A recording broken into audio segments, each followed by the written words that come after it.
Hola muchachos, soy el profesor Jimmy Pachas del programa de Educación a Distancia y hoy vamos a hablar sobre el segundo militarismo. Ahora documentémonos un poco más sobre el tema. Antecedentes. La Guerra del Pacífico. La guerra con Chile o Guerra del Pacífico fue uno de los procesos más trágicos y cruciales en la vida del Perú republicano, ya que tuvo un impacto decisivo para el Perú durante los siguientes 50 años.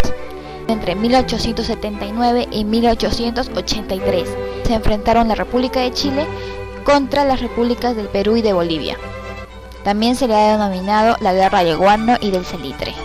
A pesar del sacrificio heroico de Miguel Grau en la cubierta del monitor Huáscar, de Francisco Bolognesi en el asedio de Arica y de tantos otros miles de peruanos que ofrendaron su vida por el país, la derrota llegó inexorablemente, debido a múltiples factores, entre los que estaban la debilidad militar, la inestabilidad económica, la incapacidad de la clase política en el manejo de situaciones externas, el excesivo centralismo que privilegiaba a Lima por encima de todo el resto del país, y los errores cometidos en el terreno diplomático, entre otras cosas.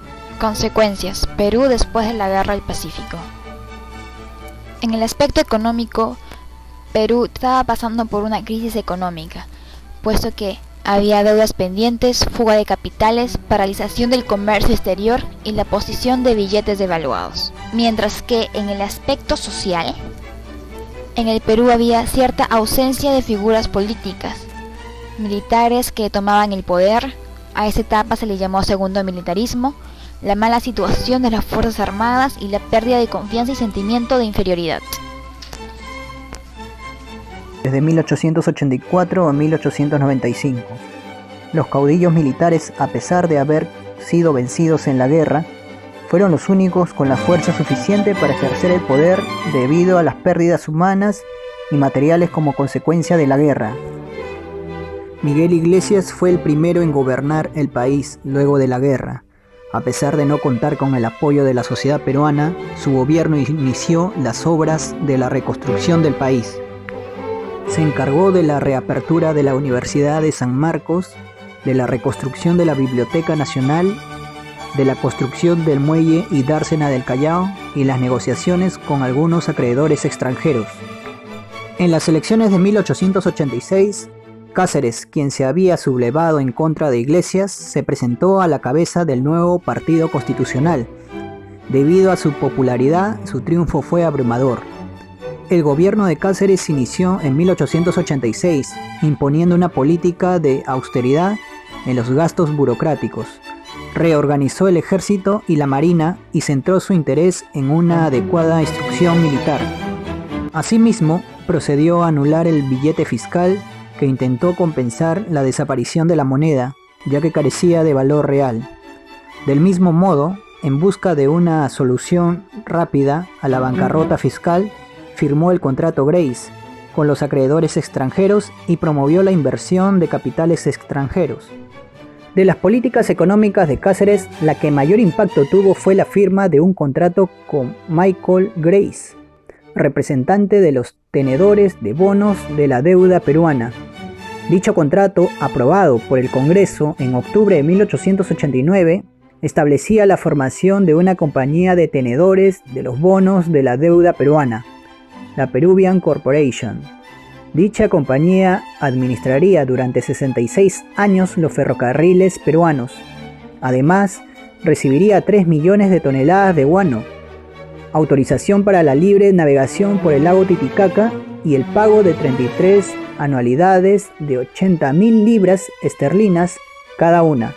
A cambio, se comprometía a cancelar totalmente la deuda externa peruana, que ascendía a 51 millones de libras esterlinas, y a terminar algunos tramos del ferrocarril central y del sur. Algunos consideraron excesivas las ganancias de la Peruvian Corporation, pero la mayoría consideró que era la forma más rápida de poner fin a la insostenible crisis económica. El fin del militarismo.